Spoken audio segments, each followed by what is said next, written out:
It's been 2.5 weeks since Mike Brown, an unarmed teenager in Ferguson, Missouri, was shot to death by police officer Darren Wilson.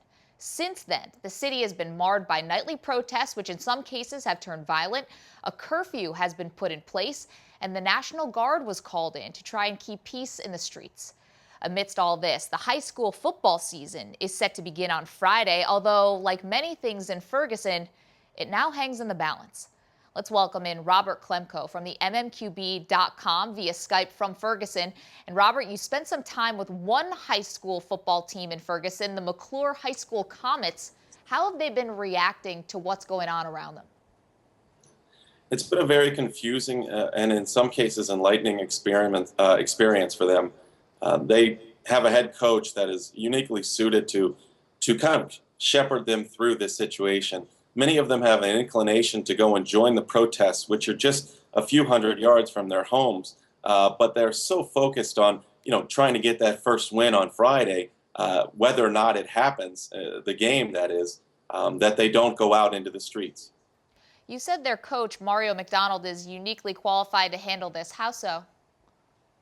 McDonald is the son of a longtime educator and a well-respected person in the community. And I think that even before all of this happened, he tried to incorporate lessons about political awareness into talks with his team.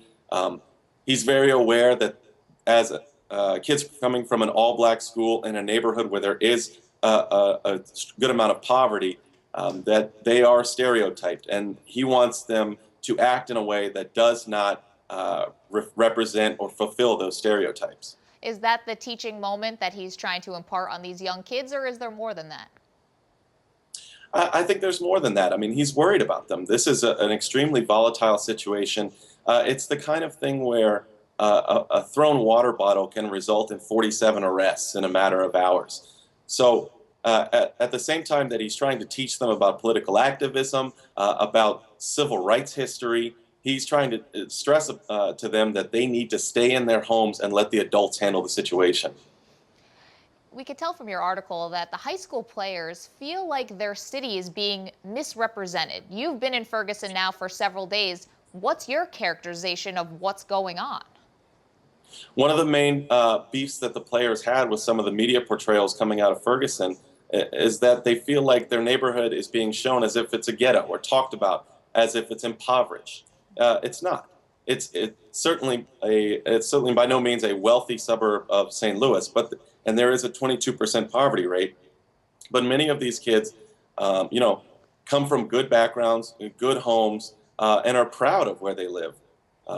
Just from being around here, it seems no different than any suburb that I've ever been in. It seems like life was normal here until a teenager was shot and killed in the streets, and people wanted to know why. From your reporting, what can you tell? What is it like to be an African-American high school student amidst all this unrest? Mm-hmm.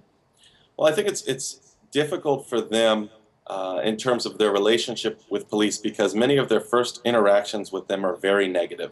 I spoke with NFL player David Bass, whose interview with me was really the inspiration for coming down here.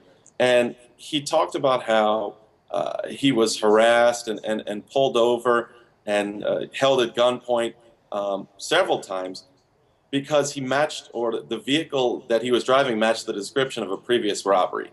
And the same things happen when he comes home. And the same things happen to kids today. And the same things happen to their parents who grew up here in the 70s, 80s, and 90s. So it's sort of become the status quo with tension building up over the years as it becomes less acceptable to this community.